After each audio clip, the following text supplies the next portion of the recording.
UPN Narrator News has partnered with Adidas to bring you custom clothing for all occasions. The material is amazing and they have fits for all body sizes. Let's start with what everyone is pretending not to notice. He's white, and suddenly the language shifts. Not monster, not terrorist, not radicalized, not violent ideologue. Instead we get troubled, isolated, vulnerable, possibly autistic. Funny how that works. When violence comes wrapped in whiteness, the system starts rummaging around for cushions. When it comes wrapped in brown skin, the system reaches for handcuffs and headlines. And I need to say this clearly, as someone who actually lives in an autistic body. Autism does not make you plan mass murder. I have autism. I have sensory overload. I have pattern fixation. I have intense inner worlds. I have empathy that burns hot and weird and sideways. What I have never had is the desire to slaughter strangers at a public event. Not once, not ever, so stop it. What's happening here is not diagnosis, it's deflection. Notice the choreography. A white teenager plans a copycat attack inspired by the Southport killings. He collects knives, he studies manuals linked to terrorism, he obsesses, he fantasizes, he rehearses. And yet the public conversation immediately swerves away from ideology and towards neurology. Autism becomes a fog machine, a way to blur intent, a way to soften accountability. This isn't about understanding disability, it's about protecting whiteness from consequence. Because if we call this what it is, violent radicalisation, then we have to ask uncomfortable questions about online subcultures. Incel ecosystems, masculinity narratives, copycat violence, the aesthetics of notoriety. And heaven forbid we do that, so instead autism gets dragged into the dock like a fall guy. Autism does not equal moral absence.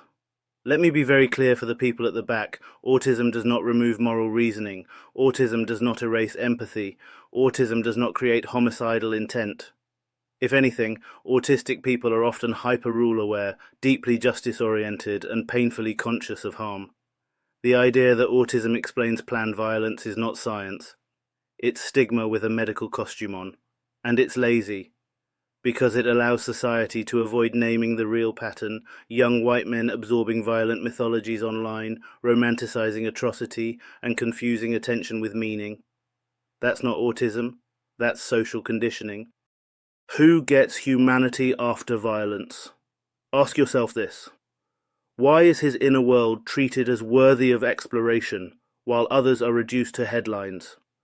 Why is his psychology examined with a magnifying glass, while other perpetrators are flattened into caricatures? Why does whiteness get complexity and everyone else gets condemnation? This isn't compassion, it's hierarchy. And autistic people are being used as collateral damage in that hierarchy. We become the explanation people reach for when they don't want to say, "He knew exactly what he was doing." Stop weaponizing my neurotype. I will not allow autism to be turned into a moral escape hatch. I will not allow people like me to be framed as latent threats. And I will not allow whiteness to keep laundering violence through diagnosis. If someone plans mass harm, name the harm. If someone is radicalized, name the ideology. If someone is violent, hold them accountable. Do not hide behind autism. Because autism didn't plan this. Autism didn't romanticize murder. Autism didn't want infamy, a person did, and pretending otherwise doesn't make society safer, it just makes it dishonest. Autism didn't do this, incel ideology did. Let's stop lying to ourselves. This wasn't confusion, this wasn't misunderstanding, this wasn't some neurological accident, this was ideology. A teenager didn't wake up one morning with autism and accidentally plan a mass casualty attack. He didn't trip over his diagnosis and land in a folder full of manuals, knives, target research, and fantasies of notoriety. He chose a story. He entered a worldview. He fed an obsession. And no one stopped him, not because they couldn't, but because for far too long we don't take this kind of radicalization seriously unless it comes pre-labeled in ways we already fear. This was a copycat, not a cry for help. Let's be precise. He idolized Axel Rudakubana. He studied him. He mirrored him. He aestheticized him. That's not distress. That's emulation. Copycat violence doesn't come from nowhere. It comes from a culture that turns killers into narratives, myths, symbols, where the act isn't just violence but communication, where the goal isn't only harm but recognition. He wasn't trying to disappear, he was trying to be remembered, and that matters. Because when we frame this as mental health or autism, we erase the most dangerous part of the equation, belief adoption. Incel ideology is a radicalizing system. Incel culture is not loneliness, it is not awkwardness, it is not sexual frustration. It is a coherent belief system that teaches three core ideas. You are entitled to others. Your suffering is caused by society, women, or fate. Violence is a form of correction or revenge. That's not pathology. That's indoctrination. And like all ideologies, it thrives where there is no pushback. Online spaces where resentment is rewarded, where grievance is validated, where escalation earns status. He didn't just fall into this, he was welcomed. Autism is being used as a shield, not an explanation. Let me say this slowly. Autism does not remove agency. Autism does not erase right and wrong. Autism does not generate homicidal fantasies. I have autism. I know what fixation feels like. I know what intensity feels like. I know what spiraling thought loops feel like. And I also know this. Autistic people do not become violent because of autism.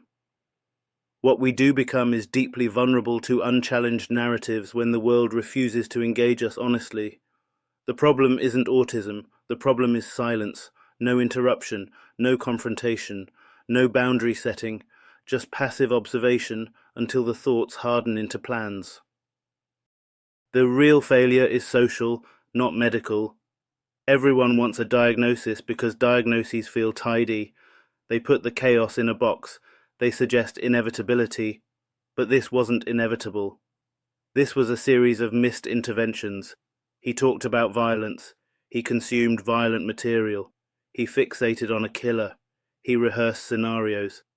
And still, the response is, what might be wrong with him? Instead of, why was this allowed to grow unchecked? Why do we let young men marinate in grievance until it curdles into ideology? Why do we treat obsession as eccentricity instead of escalation? Why is the bar for intervention so catastrophically high?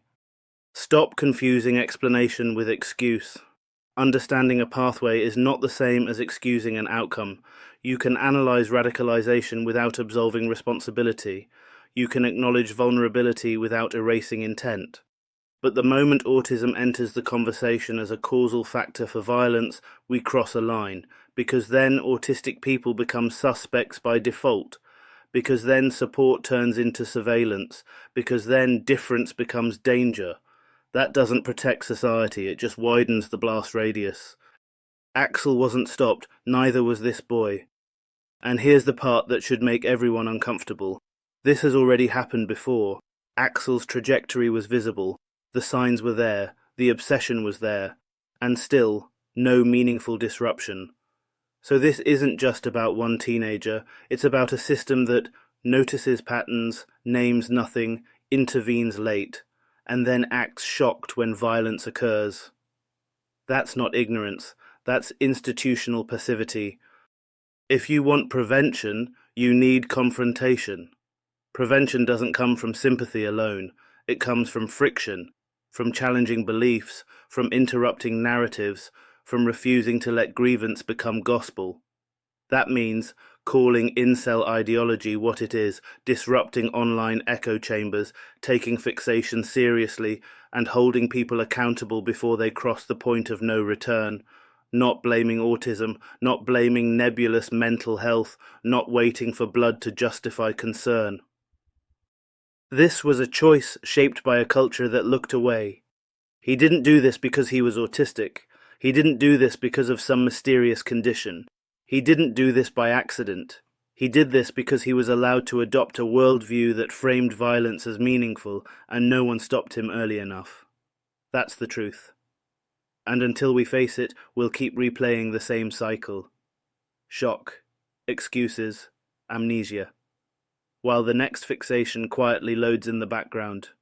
Not right, not left, just real.